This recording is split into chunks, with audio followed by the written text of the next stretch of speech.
Masada. We're taking a cable car ride up to the top to Masada. Masada was one of Herod the Great's palaces. It was like a fortress because it's on a mountaintop and there's no way to get there to it except for climbing up the sides, so it's a very good fort. The most famous story about Masada is during the war, Jewish revolt. Jerusalem was captured in 70 AD, but some of the zealots fled to Masada here, and they stayed there and held out. Supposedly over 900 people lived on the top here, and they held out against the Romans.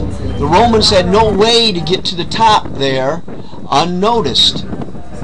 So supposedly, according to Josephus, they had Jewish slaves build a ramp up to the top of Masada so they could get their catapults up there and breach the wall.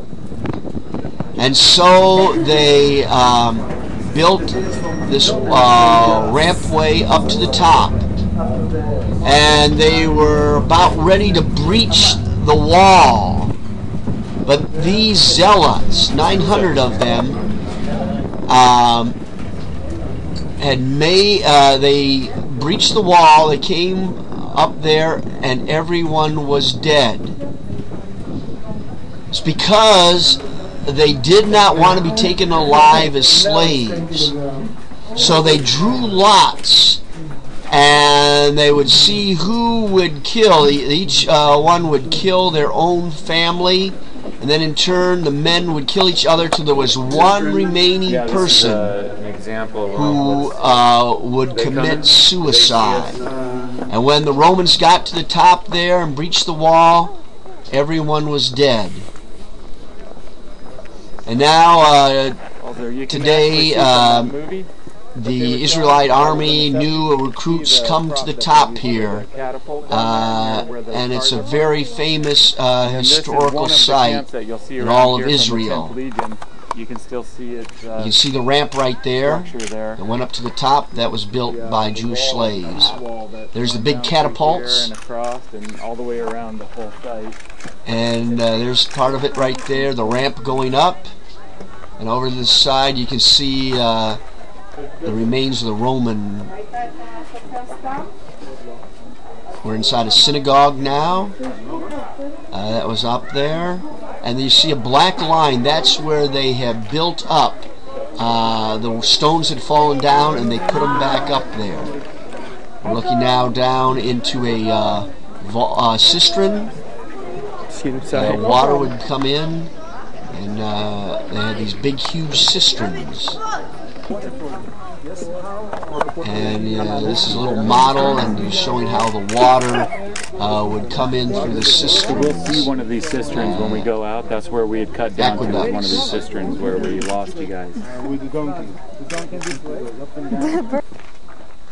And a view, the Dead Sea. Roman camps below. You can still see some of the remains of those. But a beautiful sight.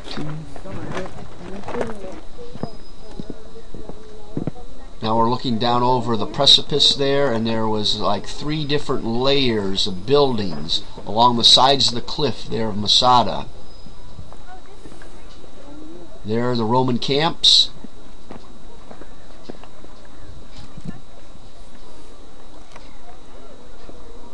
What remains of the Roman camps.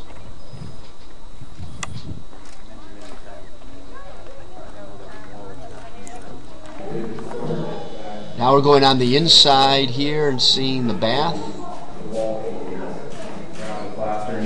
You see how this looks exactly like that room at the last one we were at, where they stole the floor tiles. Yeah. don't know what that is. Through this gap here is the stove where they burn the wood, and then that causes steam under the floor. You can see the reconstructed floor that was up off of here so that the steam would have come up. Again, not really my idea of what I would have wanted to do here, but anyways, I guess they were cold-blooded back then. Even in the wintertime, it's not cold down here, so. I thought maybe the climate has changed some too. Not terribly since 2000. And these are the storerooms back here.